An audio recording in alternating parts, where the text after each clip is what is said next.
Good morning everyone, I'm Jamie from Superstar Designs, a graphic design company, and number 14 on your list. Today I have the privilege of sharing with you what I do on a day-to-day basis. So without further ado, let's get started. So I wanted to start the presentation off with a question. What is graphic design? Now this means, well, graphic design means people, that's alright. So those of you who did raise your hand, just keep that in your head and we'll go to the next slide and see if what you're thinking is right. So, graphic design, that's how you pronounce it in case you didn't know. It's a noun and it is the art or skill of combining pictures, text in magazines, books or adverts. So yeah, now that we know what graphic design is, let's talk about what graphic design isn't.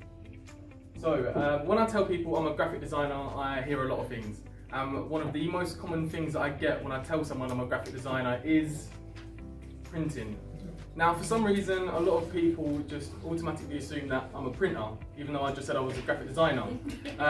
But I mean, there is some sort of similarities. I can source the printing for you, but I do the little bit beforehand, before it gets sent to printing. So I make sure it looks good and all of your stuff is on there and it looks really nice. And the other thing that I get a lot of is web design.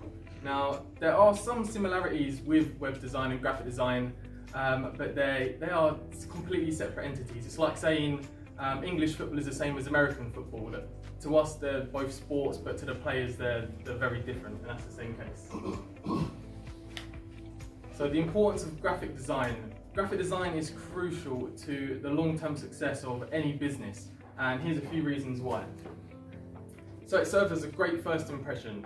So imagine you're looking for example, a gardener, and you have two business cards. One of the business cards is nice and professional, it looks really nice, and the other one is plain and boring. You're instantly and subconsciously going to make a decision in your head to which one you prefer, which is going to influence your decision. So having good branding and like a nice logo and nice business cards can give you that competitive edge. So it enhances your reputation. Now, say if you drive past somebody in your new, freshly designed van, you're going to want people to look at your van and automatically think that you do a good job, you know what you're doing, you're trustworthy and reliable. You want to build a relationship with your clients before you get the chance to meet them, which can help you get the job. And it builds a strong brand. So basically, when you have your logo and all of your branding and all of that done, your business cards, a strong brand really does help with that. Sorry, one sec. Yeah. So everybody knows these brands here. So we've got McDonald's, it's got the iconic golden arches. They've had this as their main logo for, I think, forever.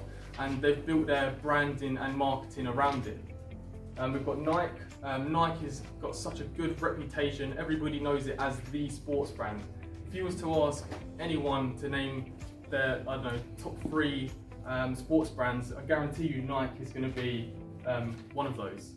And then we've got the Bentley logo. They're obviously a really professional, luxurious company, and they don't even advertise because they trust and rely on their marketing, on their brand, and their product. And the same can be said about Microsoft with Nike. They've got a strong reputation as being one of the big players in the computing industry. So let's talk about what I do. Firstly, branding.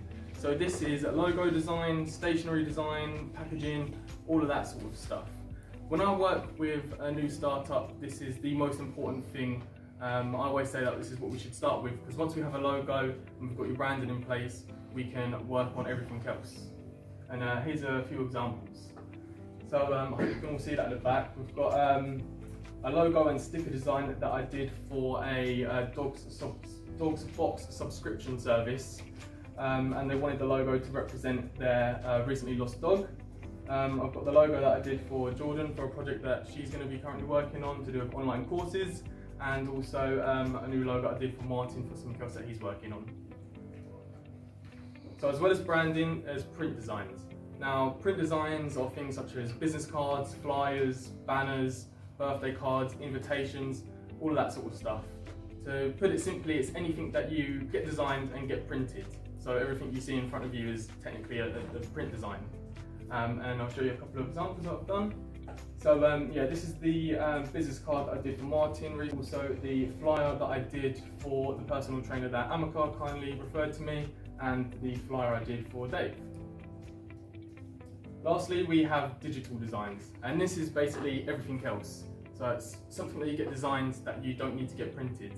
And examples of this could be your social media profile picture, your social media banner, or any online promotional stuff that you post, or anything that you put in emails like e-brochures or e-flyers. And here's a few examples. So this is my Facebook banner, and here's also a festive one that I did for Superstar Sport, and also a tip of the week post that I did for a personal trainer. So my campaign referrals, there's two here. The first being any business that's looking to hire a graphic designer. Now, a graphic designer can cost a business to hire up to and over £2,000 a month. Now, we all like to save money, and I want to do that for these businesses. I'd like to offer my services to them on a monthly basis for a fraction of the price, without the headache of having to employ them, do all the paperwork and give up the desk space, etc. And the second one is franchises. When you're in with a franchise, when you're in with the head office, that typically means that you can work with all of the franchisees. And I want to work with them so I can ensure that all of their branding is in line and consistent, helping them build a strong brand. And that's everything. Do you have any questions? Do you have time for questions? Got time for one question, yes. Your dream referral, what would be someone that you think, wow, this is going to really earn me a lot of money? Smaller businesses and new startups, because that's where I sort of target my audience. But it would probably be a franchise that has, I'd say like 10 plus franchises across the UK, or even internationally. So yeah, that would be really good. Amaka? I've got a question. So if someone wants to get a logo or a design, but they don't have, I have no ideas at all, do you help people come up with ideas of logos that speak about their brand or their personality? Yeah, so when I normally work with people, there's either the people that know exactly what they want, or the people that don't. And I don't mind working with either. If somebody knows what they want, that's great. I can go off of what they're saying and do exactly what they want. But if they don't know, then I'll do a bit of research, ask them about themselves and their business, throw a few ideas together, maybe draw a little sketch and show them and go from there.